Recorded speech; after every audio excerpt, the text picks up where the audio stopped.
उस आदमी ने अपनी सारी सोने की ईंटों पर लाल रंग पोत दिया ताकि वे बिल्कुल साधारण ईंटों जैसी दिखाई दे। इसके बाद वह उन ईंटों को शहर से दूर एक सुनसान जगह पर ले गया और एक एक करके उन्हें जमीन के अंदर कब्र जैसी जगह में जमा करने लगा। आखिरी सोने की ईंट रखने के बाद वह इतनी थकान से चूर हो गया कि वहीं गिर पड़ा। किस्मत से उसकी बेटी रोज की तरह उसके लिए खाना लेकर वहाँ पहुँच गई और उसने अपने पिता को समय पर ढूंढ लिया। होश में आने के बाद उस आदमी ने अपनी बची हुई ताकत से बेटी को सिर्फ एक जरूरी बात बताई। उसने उसे चेतावनी दी कि उसकी माँ की तरफ के परिवार के किसी भी सदस्य पर भरोसा न करे, खासकर अपने मामा पर। साथ ही उसने अपनी बेटी से कहा कि पैसे की हर हाल में हिफाजत करना। पिता की मौत के बाद परिवार के लोग दुख जताने लगे, लेकिन कुछ ही समय बाद बात सीधे पैसों पर आ गई। बेटी ही परिवार की इकलौती संतान थी, इसलिए उसे अब घर की जिम्मेदारी संभालने की बात कही गई। इसी बीच उसके पिता की कंपनी से मिलने वाले कॉम्पेंसेशन के पैसों का जिक्र हुआ और परिवार ने पूछा कि पैसे अकाउंट में आ गए हैं या नहीं। लड़की ने बताया कि अभी तक उसे कोई पैसा नहीं मिला था और बैंक की तरफ से भी कोई नोटिफिकेशन नहीं आया था। ये सुनकर परिवार के लोगों ने हैरानी जताई और कहा कि उसे ठीक से चेक करना चाहिए, क्योंकि उसके पिता की कंपनी से मिलने वाला कॉम्पेंसेशन काफी बड़ा था। इसके बाद लड़की के मामा और माँ की तरफ के दूसरे रिश्तेदारों ने धीरे धीरे उस कॉम्पेंसेशन पर अपना दावा जताना शुरू कर दिया। उन्होंने कहा कि लड़की अब बड़ी हो चुकी है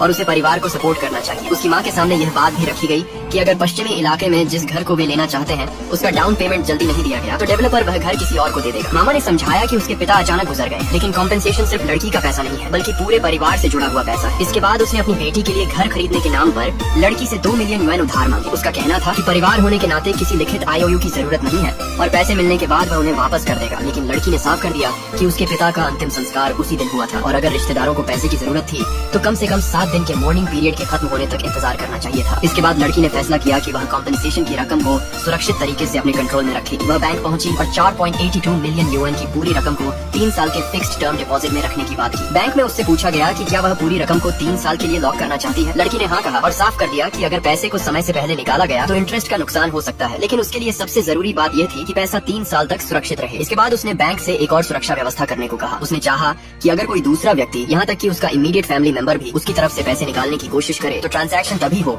जब वह खुद बैंक में मौजूद होकर पर्सनली साइन करे। बैंक ने बताया कि इस तरह की रिस्ट्रिक्शन लगाई जा सकती है। लड़की ने साफ निर्देश दिया कि उसके पर्सनली हैंडल किए बिना किसी भी ट्रांजैक्शन को स्वीकार न किया जाए, क्योंकि उसके परिवार में ही कोई उसके पैसे पर हाथ डालने की कोशिश कर रहा था। इसके बाद लड़की घर वापस आने लगी। उसकी माँ ने उससे पूछा कि वह कहाँ गई थी। लड़की ने बताया कि वह ग्रेजुएशन से जुड़े पेपर वर्क को पूरा करने के लिए स्कूल गई थी और उसका एडवाइजर अभी उसके रिकॉर्ड्स प्रोसेस कर रहा था। उसकी माँ ने फिर उसे जल्दी घर आने के लिए कहा, क्योंकि उसके मामा और परिवार के दूसरे लोग फिर से डिनर के लिए आने वाले थे। लड़की ने हैरानी जताई कि वे बार बार घर क्यों आ रहे हैं। माँ ने जवाब दिया कि उसके पिता के गुजरने के बाद उसकी तरफ का परिवार ही घर के कामों में मदद कर रहा है, इसलिए उनके आने पर शिकायत नहीं करनी चाहिए। डिनर के दौरान मामा ने सीधे कॉम्पेंसेशन का मुद्दा उठा दिया। उसने कहा कि उसे पता चला है कि लड़की के परिवार को काफी बड़ा कॉम्पेंसेशन पे आउट मिलने वाला है। लड़की ने पूछा कि उसे यह बात किसने बताई। मामा ने कहा कि किसी को बताने की जरूरत ही नहीं थी। उसके पिता की कंस्ट्रक्शन एक्सीडेंट में मौत हुई थी और आज के कॉम्पेंसेशन रेट्स के हिसाब से रकम काफी बड़ी होनी चाहिए। इसके बाद उसने लड़की को समझाने की कोशिश की कि उसका कजिन नया घर खरीदना चाहता है और उसके लिए इस पैसे की जरूरत है। उसका कहना था कि अगर लड़की के पिता आज जिंदा होते तो वे भी अपने भाई के परिवार को इस मुश्किल में अकेला नहीं छोड़ते। लेकिन लड़की को अपने पिता की कही हुई बात याद थी। उसने साफ जवाब दिया कि जब उसके पिता जिंदा थे तब यही रिश्तेदार उनकी पीठ पीछे उन्हें सिर्फ एक मजदूर कहकर उनका मजाक उड़ाते थे और कहते थे कि उनकी जिंदगी की कोई खास कीमत नहीं है। अब वही लोग उनके मरने के बाद उनकी मेहनत से मिलने वाले कॉम्पेंसेशन का इस्तेमाल